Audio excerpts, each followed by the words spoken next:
अभिनव सामाजिक सांस्कृतिक कला क्रीडा मंडळाचे कार्य अभिमानास्पद. कामगार नेते महेंद्र शेठ यांचे प्रतिपादन. ग्रामीण भागातील महिलांच्या सक्षमीकरणासाठी अभिनव मित्र मंडळ चिरनेर विविध प्रकारचे उपक्रम राबवित आहेत. आज नवरात्र उत्सवाचे औचित्य साधून चिरनेर परिसरातील आबालवृद्ध यांबरोबरच महिलांच्या आरोग्याची काळजी घेण्यासाठी आरोग्य शिबिराचे आयोजन करण्यात आले. अशा अभिनव मित्र मंडळाचा आदर्श इतर संस्थांनी अंगीकारणं गरजेचं आहे. आज समाजात काही महिला हिरिरीने काम करीत आहेत आणि त्या खरोखर नवदुर्गा आहेत. सर्वांनी महिलांचा मान सन्मान राखणं आवश्यक आहे, असे प्रतिपादन काँग्रेस पक्षाचे जिल्हाध्यक्ष महेंद्र शेठ यांनी चिरनेर येथे बोलताना व्यक्त केले. अभिनव सामाजिक सांस्कृतिक कला क्रीडा मंडळाच्या वतीने सार्वजनिक नवरात्र उत्सवाचे आयोजन चिरनेर गावातील श्रीराम मंदिरात करण्यात आले आहे. यावर्षी 33वा नवरात्रोत्सव अभिनव सेवाभावी संस्था सादर करत असून या मंडळाच्या वतीने 9 दिवस विविध कार्यक्रमांचे आयोजन करण्यात आले आहे.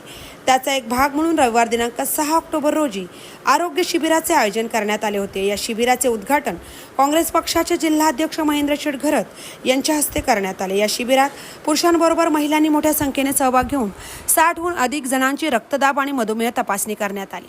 तसेच मोफत औषधं देण्यात आली. यावेळी समाजसेवक चैतन्य पाटील, सरपंच भास्कर मोकल, उद्योजक राजाशेठ खार पाटील, अभिनव मित्र मंडळाचे कार्याध्यक्ष पद्माकर पोपेरकर, महामुंबई चॅनलचे संपादक मिलिंद खार पाटील, माजी सरपंच संतोष चिर्लेकर, उपसरपंच सचिन घबाडी, संस्थेचे अध्यक्ष सुनील नारंगीकर, राजाराम ठाकूर, मेडिकवर हॉस्पिटलचे भूषण भानुशाली, शुभनीत पाटकर, राजेंद्र ठाकूर, रवींद्र भगत, चंद्रकांत गोंधळी, गजानन पोपेरकर, राजेंद्र भगत, जगन्नाथ भगत, जीवन नारंगीकर, माजी सरपंच वसंत चिर्लेकर यांच्यासह संस्थेचे पदाधिकारी कार्यकर्ते उपस्थित होते.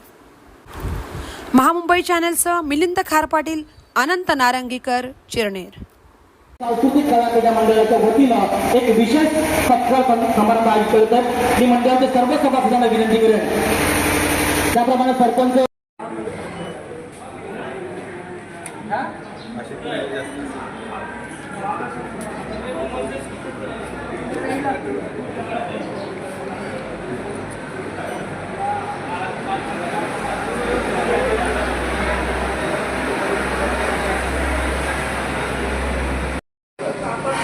राजा दिसत आहे.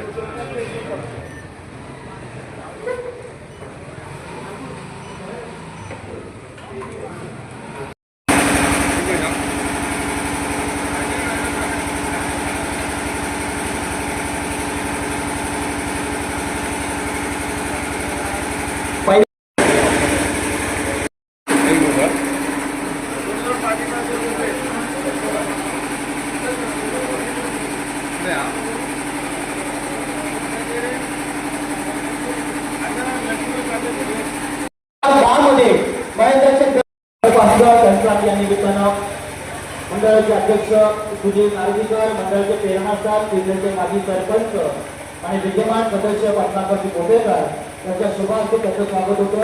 या कार्यक्रमासाठी तरुणांचे